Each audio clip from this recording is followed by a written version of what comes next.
span of a decade. A lot of people are very short-term sighted, but as long as you're innovating, adapting, reinvesting, I think if you do it intelligently. Imagine like you're on 9 years, still no one gives a shit about your channel, and you're like, one more year, here we go, one more year, here we go. In a surprising turn of events, the individual who played a significant role in MrBeast's rise to fame is also the same person who inadvertently predicted his downfall. Years ago, PewDiePie cautioned us about the direction YouTube was heading, warning that the platform was becoming overly corporate, soulless, and prioritizing profits over creativity. Unfortunately, his words fell on deaf ears. Now, years later, MrBeast has become the embodiment of PewDiePie's warnings.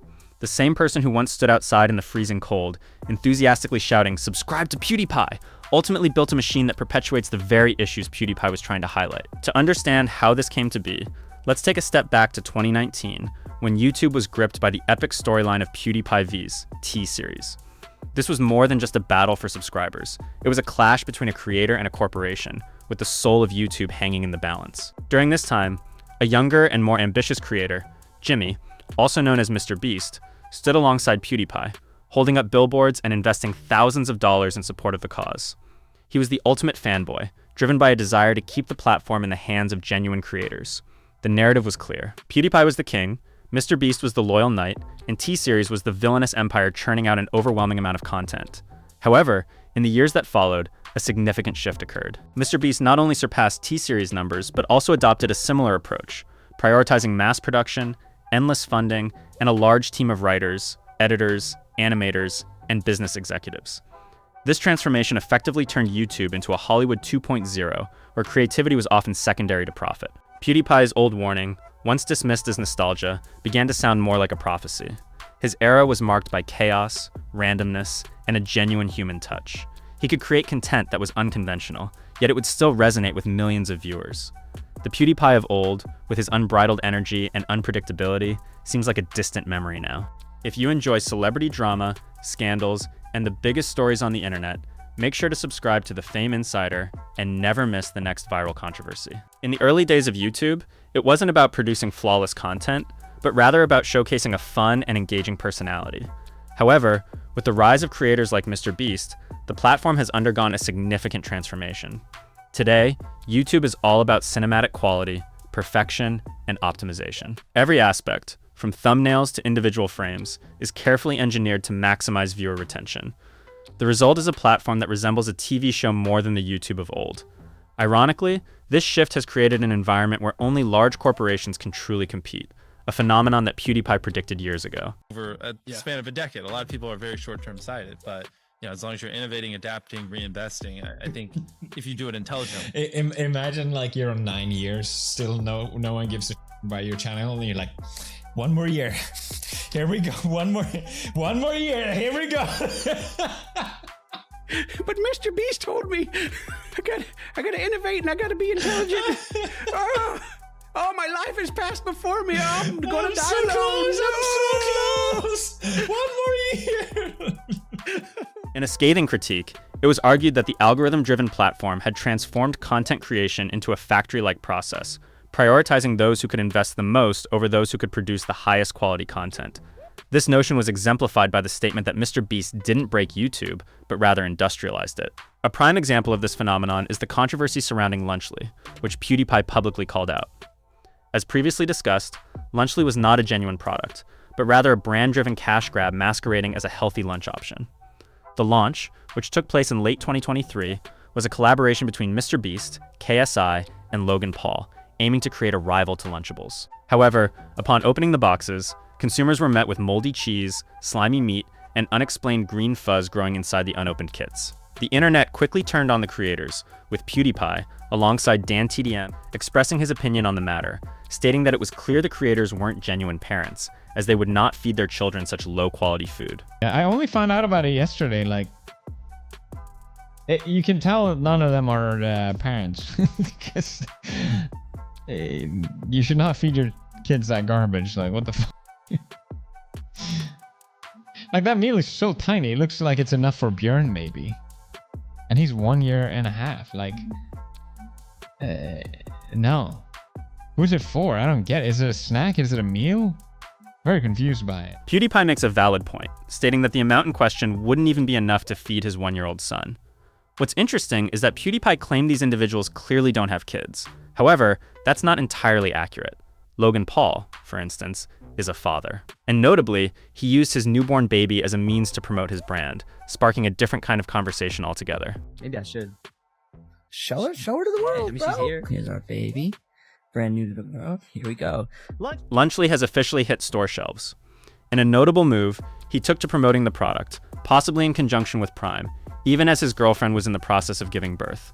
We have a clip of this moment, which we'll take a look at on screen. And of course, we have our snacks and our energy drink, none other than the greatest meals in the world. Lunchly, of course, we have the turkey, cheese, and cracker stack. Also the Fiesta Nachos, my personal favorite. Love. The world of influencer marketing can be a wild place, where some personalities will stop at nothing to promote their brand and sell products to their young followers. However, one individual who has consistently taken a different approach is PewDiePie. As a father himself, he has chosen not to post about his child online or use him to promote his products, instead treating him with the privacy and respect that any child deserves. It's interesting to consider how influencers like MrBeast, KSI, and Logan Paul might change their approach if they had children of their own. Perhaps they would rethink their decisions to promote processed junk, regardless of the potential financial gain. Recently, KSI and Logan Paul faced criticism for their actions, and their responses were telling. Rather than taking the feedback on board, they lashed out, claiming that people were simply hating on them for no reason. But the truth is, many people are not just haters. They're genuinely disgusted by the tactics being used to sell to kids. According to KSI and Logan Paul, it's just a case of people hating on them, but the reality is more complex than that.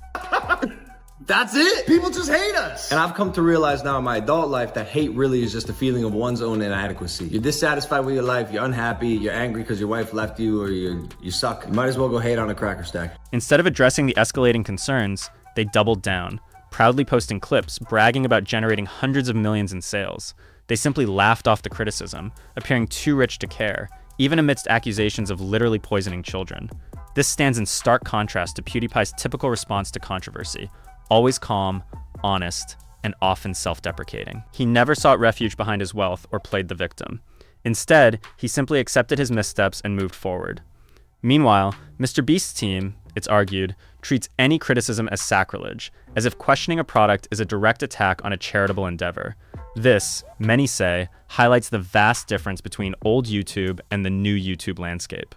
One era saw creators make mistakes. The other, it seems, capitalizes on them. Indeed, PewDiePie himself predicted this sellout era. Reviewing his commentary videos from 2018 to 2022 reveals he virtually called out this entire phenomenon. He openly criticized influencers for excessive branding, peddling uninspired merchandise, and feigning concern for causes while enriching themselves. He even satirized fake philanthropy content, those who film donations purely for clicks, labeling it charity. Does this sound familiar? MrBeast, it's observed, has built an empire largely on transforming generosity into a grand spectacle. This isn't to say he's a bad person. He isn't. But his approach has often turned giving away money into a content strategy, rather than a simple act of kindness. Each philanthropic act, it appears, comes complete with a compelling thumbnail, a hook, and a sponsor. As PewDiePie once warned, when everything becomes content, nothing's genuine anymore. Even generosity becomes marketing. And that stark reality is playing out before our eyes. MrBeast is no longer just a YouTuber. He's evolved into a global brand, a colossal production company, and $1 billion enterprise, all carefully packaged under a nice guy persona. In contrast, PewDiePie forged his empire with zero outside investors, no extensive brand partnerships, and no corporate backing, relying solely on his distinctive humor, his loyal community, and a touch of online chaos. MrBeast, conversely, presides over an operation that often resembles a massive streaming service more than a traditional YouTube channel. He commands warehouses, dedicated studios, intricate logistics teams, an army of brand lawyers, complex supply chains, and numerous business partners. He's successfully launched ventures like Feastables, Beast Burger, ViewStats, Beast Games, and countless other side enterprises. Yet, nearly every one of these ventures has faced its share of controversy, ranging from alleged labor condition issues to misleading advertisements or product recalls. The argument isn't that MrBeast turned malevolent, it's that he became industrial. He scaled YouTube to such an unprecedented height that, for many, he inadvertently broke the you, the personal, authentic element, out of it. While he continues to produce content, the prevailing sentiment is that it often feels crafted by a committee, rather than a singular creator. This outcome, ironically, aligns perfectly with what PewDiePie predicted would happen once YouTube shifted from rewarding raw authenticity to prioritizing relentless optimization.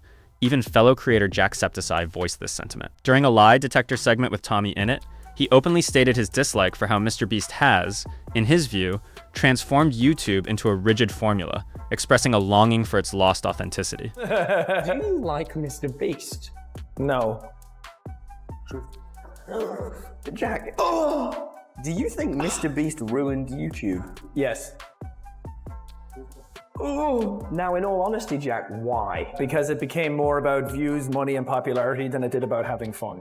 You just don't think you had fun playing Squid Games? You don't think you had fun riding on yachts? Building wells in Africa? I don't know. If he had fun doing those videos, they'd be longer. We'd see the fun. Ooh. I thought you were going to get me. PewDiePie's silence on the matter is particularly noteworthy. Having relocated to Japan, he now lives a relatively quiet life with his family, uploading and tweeting sparingly. This silence, in itself, speaks volumes. While many creators are stressed about chasing viewership numbers, securing sponsorships, and maintaining a luxurious lifestyle to showcase on social media, PewDiePie has already achieved success on his own terms. By stepping away from the chaos, he avoided being consumed by the pressures of the industry. Unlike others, he doesn't require a large team of editors or an elaborate production setup to prove his legendary status. His simplicity, just recording and making people laugh, was enough. In contrast, MrBeast is constantly trying to outdo himself, producing increasingly elaborate videos to keep up with the algorithm's demands. He's trapped in a system that PewDiePie predicted years ago, where creators shift from producing content for enjoyment to merely surviving in the industry. PewDiePie's foresight has proven accurate, and his decision to distance himself from the chaos now seems prescient. The question remains, is YouTube becoming too focused on high production value content, similar to Netflix, or do viewers still appreciate the more straightforward approach?